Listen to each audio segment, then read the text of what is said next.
promised, we're speaking to two fabulous financial planners today about how to set up your finances as women, but also as mothers. To my far left is Janet Hugo from Sterling Private Wealth, and to my immediate left is Babawa Nongenge from 25 Wealth. So welcome, ladies, and thank you for joining us today. I want to set a scenario for this panel discussion. There's a woman named Andrea who I hope is listening today. She's in her 40s. She has 2 children, and she's getting divorced. She's worked her whole life, she's had a career, but she made choices along the way to perhaps not have quite the earning capacity that she could have had she not have children. So her husband is the main breadwinner, and as she said to me, Maya, he doesn't even know the names of my children's teachers at school. I have looked after my children, and I've made choices and decisions in order to be available as a mom. Now we're getting divorced. He, through our marriage, has done all the investing. I put money away for the children's school fees. I saved for their education. We're now getting divorced, and I am going to be financially impacted. And she's angry. She's angry about the unpaid work that she's done, and that has been completely and utterly unrecognized. So my question, Janet, to you is, before a woman gets married or before she has children, what should she be doing? There are 2 answers to that. The one is have an open and honest discussion with your partner. You are starting a path together that is financially interwoven. You need to have a strategy that incorporates the fact that you will both be retired at some point. And at that point, you need to have made sure that you've saved for both of you, not just him, to go into retirement. The biggest advice I've given a client of mine's daughter, his gift to her when she was about to get married, was to come and speak to me as a financial advisor. And I just said to her, carry on with your retirement savings. Make sure that you've planned for the worst outcome, but you're embracing the best outcome. So her retirement savings in our plan, our strategy was to continue at the same level, even though she was giving up her career, and increase by inflation every year, so that when she was 75, she wasn't going to her family or her children and saying, help me in my retirement. And equally with the story of your friend, client, Andrea, she's going to need to make sure that she's got a retirement pot. And along the way, she invested in the children and maybe her hubby not. So, we need those open, frank discussions when the ground is solid and good. Absolutely. And a little baby in the tummy, all excited. Maybe now's the time to have those real conversations. But Babawa, I want to take that to actually the difference in the income as well during a marriage when one person decides just to be main caregiver. And I think I spoke to you before the panel to say I was the bigger earner before I had my children. I earned more than my husband. My bonus is paid for a lot of our holidays and all the nice things. So how do you then have that conversation around the unpaid work? I think we need to start seeing value in caregiving work, whether it's for minor children or for elderly parents. And typically, just like we plan for family holidays and when we're going to buy a property versus renting, it's important that when it comes to planning the finances for that time, when one of the partners is going to be being the primary caregiver, it's important that it gets quantified. Because it's like saying that I want to run the Comrades, but I don't even know how long the distance is. And so what is going to be the financial need? How are we quantifying it? Are we going to require the mother's income to be at a 50%, 125%? Because then when we know exactly the rand value that we are attributing to the care work, then we can plan for it in the same way that we plan for holidays and other activities as a family. It's quite interesting you say that. I was reading a salary survey. It was US based of what a stay-at-home mom should actually earn. I think it worked out at 2.5 million rand a year because of all the various things that you do, the psychologist and the nurse and the doctor and all the rest of it. So yes, incredibly important to put a value to that. But Janet, I want to go back to that comment you made about, I thought it was such a wonderful thing, a father's gift to his daughter getting married was to take her to a financial planner. I think that's amazing. But I know your journey into becoming a financial planner was actually driven by the lack of what you felt was good financial advice out there. Yeah, so I started asking questions too late. I was in my late 30s and I had 2 young children. And I asked my husband, what happens if you're gone? And he said, don't worry, there's a pile of policies in the corner of my office. and you go there and you phone this guy and everything will be solved. And I started reading through these documents, and they were in a language I didn't know. It was not English, and it didn't explain anything to me. So we had a meeting with his advisor, and I was treated as though I was a second-class citizen and somebody who just possibly could not understand the complexities of all these things. To the extent that I got angry, and I used that anger to propel me into studying, and I studied financial planning. So my focus on financial planning was always to give clients the advice that I wished I'd received. And now that is the advice I give clients and the young lady who came to see me. You have to embrace the fact that you are in this together with your partner.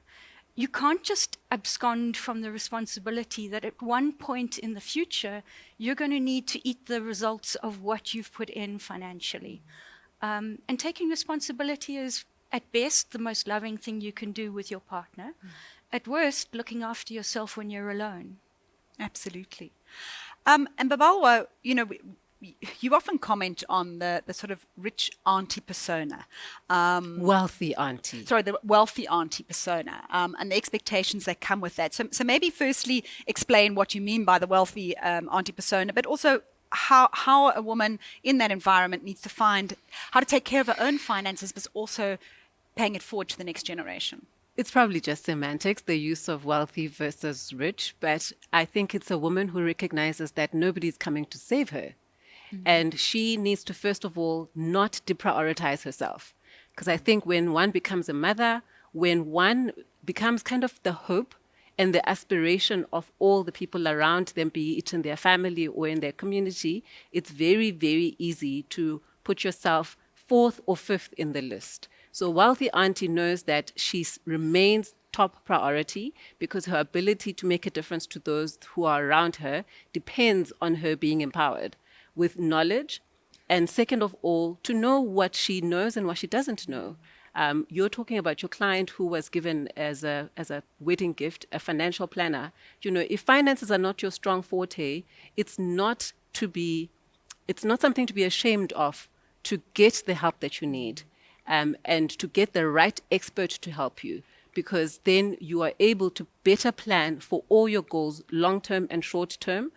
And there's no goal. I always say to people that there's no goal. If it's not illegal, that's invalid. So whether you want to take a girls' trip when you turn 45, whether you want to correct an imperfection via a Botox treatment, or whether you want to gift a child in your life with a better future through an education fund, those are all goals that are perfectly plannable for, if I can coin a phrase. And a wealthy auntie can certainly do that, and it doesn't have to cost that much or be that complicated. I think what I love with what you've just said is about having these very goal specific. You can do all of these things if you've got a goal in place. And I want to end off perhaps the panel discussion, focusing on some of those goals and how to achieve them. But it was quite interesting for me. I asked 91 to pull some figures around women investors on their platform. So I asked 91, how many of your investors on your platform are actually women? And what was very interesting is that they came back with a figure. They said in total it's 38% are women. But when we drilled down, the numbers were very interesting because yes, women tended to have a lot less retirement products. Only about 35% of the retirement products were held by women. But do you know that 55% of discretionary unit trusts and tax-free savings accounts were actually held by women? So in other words, women are investing, but maybe to Janice's point earlier, not so much for retirement, but in the discretionary space. And I was trying to work out why this is, and I would love to get both of your insights into it. But I wanted to relate a little story that kind of made me think about this in this context. So I was speaking to a financial planner last week, and he was telling me a story. He'd gone to see the CEO of a company and to talk about his finances. It was a male CEO. And the CEO stood him up. And the receptionist said to him, whilst you're here, could I chat to you for a minute? Because I've just had a baby daughter, and I want her to have R1 million on on her 25th birthday? How do I start going about that? And the financial planner's story to me was really about how amazing this woman was, and the amount that the child will have will even exceed $1 million. And he's very excited about it. And I said to him, it's so interesting to me that she spoke about her child and not her own retirement. Maybe Janet? So often as mothers, and I'm a mother of 2 and a grandmother of 1, as mothers, we always put our children in front of ourselves.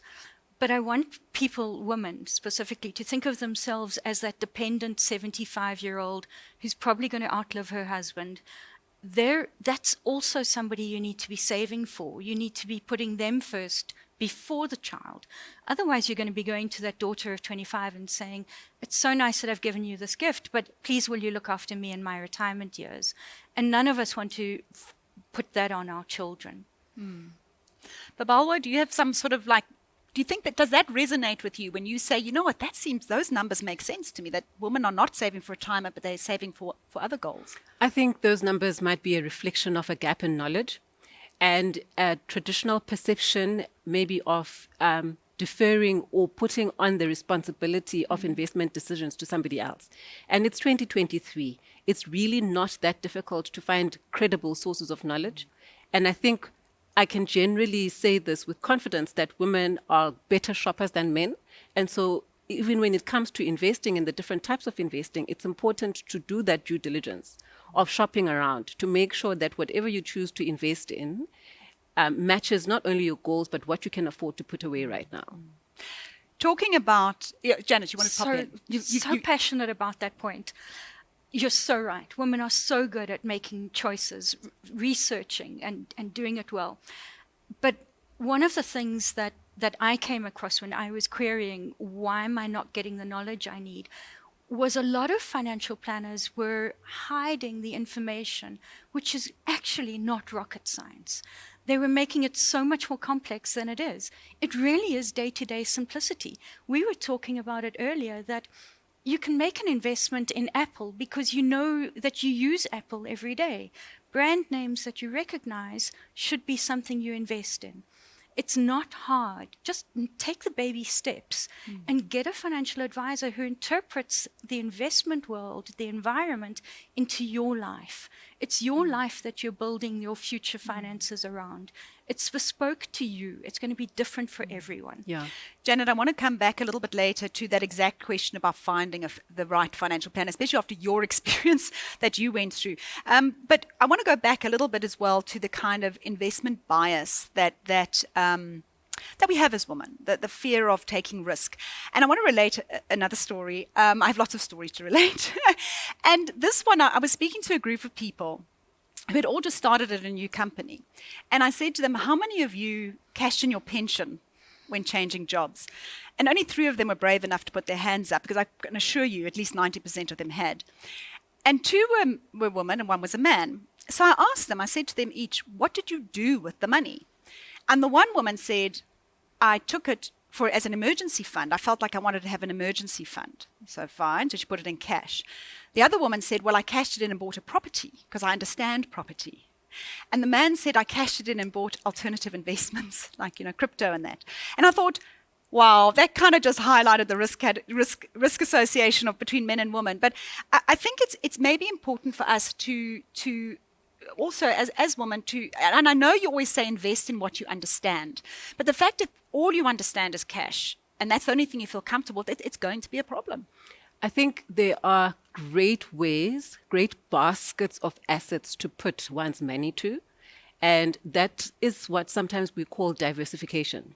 So that your money is not tied up in just the home that your family lives in. Because while the home is important and it's a valid way to invest some of your money, you definitely cannot concentrate your home, the place where you work, being South Africa, whereas the South African Stock Exchange, the JSE, is only less than 10% of the total universe of the world stock exchanges in the world. And so you are automatically missing out on opportunities by concentrating everything where you live and where you work. Whereas we know, for example, during the pandemic, that connectivity became much more important. We know that the scientists are telling us that more and more diseases and pandemics are likely to come up. And so bioscience and technology, and necessarily not things that are available in South Africa. So, which is why it's very important to look at baskets of assets that cover a greater geography than just South Africa, because you know that when things are going bad in one geography or in one asset class, one will be on the uptake, it will be increasing. So in that way, you're giving yourself the time and your assets also a broader spread to cover wider risks, and also to just protect yourself in case of market downturns. And I think what's really interesting to me, okay, I have to tell you this. I was actually chatting to the makeup lady who did a great job on all of us, and I was telling her, you can invest in a unit trust for 500 Rand a month, and she said, I thought I needed 20,000 Rand, and that misconception. And I always say, a property. For me, I'm not a big property fan because I understand investments in the stock market, but property is one asset on one street in one neighborhood, not that liquid, where for 500 Rand a month, I could be investing in 1,300 global companies. Yeah. Janet? Or, as Barbara said, the diversification across many companies, across many asset classes, is the free lunch. And that's how you take away risk from your portfolios. Women are notoriously risk-averse, but with education, they actually become risk takers with the right knowledge. And I think if you look at different types of investment strategies for different outcomes, you then are able to design your portfolio makeup across the different time frames that you're going to be invested in.